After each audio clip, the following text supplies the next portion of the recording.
आठू दुबड़ा व्रत। यह पर्व भाद्र मास की पंचमी से शुरू हो जाता है और सप्तमी को डोर व्रत और अष्टमी को दुबड़ा व्रत किया जाता है। इसके पीछे एक कहानी है, वह आपको मैं बताती हूँ। पुरातन काल में एक गांव में एक भाट ब्राह्मण रहता था। उसके घर में कोई संतान नहीं थी, इसी कारण वह बहुत दुखी रहता था। एक दिन वो कहीं से आ रहा था तो उसने रास्ते में दालों के छिलके पड़े देखे। वहाँ कई औरतें पूजा कर रही थी, तो उन्होंने उनसे पूछा कि यह आप क्या कर रहे हैं। तो उन्होंने बताया कि ये सातों आठों के व्रत की तैयारी है, जिसके लिए पहले बिरुड़ यानी कि साबुत 5 या 7 अनाज भिगाए जाते हैं।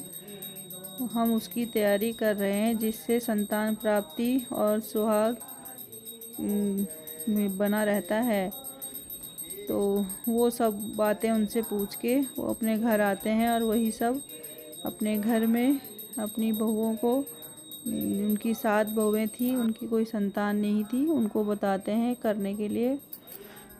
तो सबसे पहले बड़ी बहू को कहते हैं, वो करती है, लेकिन वो रह नहीं पाती, उसमें से एक दाना चख लेती है, जिससे उसका वो व्रत भंग हो जाता है। इसी तरह फिर दूसरी, फिर तीसरी करके 6 की 6 बहुएं वो व्रत को भंग कर देती हैं।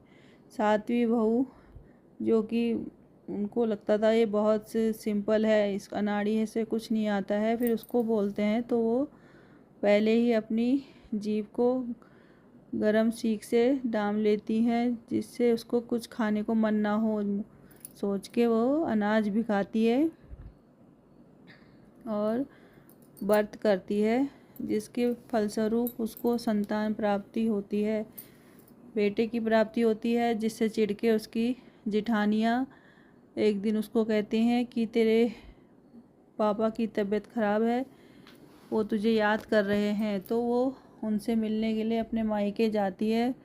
तो मायके जाके देखती है कि उनके तो मम्मी पापा सब सही हैं।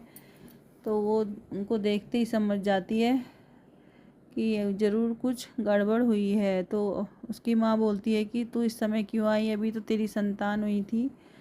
तो बोलते हैं ज़रूर कुछ प्रॉब्लम होने वाली है। तो उसको जल्दी से उसी समय वापस भेज देती है उनकी माँ और कहती है ये सरसों के दाने ले जा और रास्ते में दाने फेंकते जाना, अगर ये हरे हो गए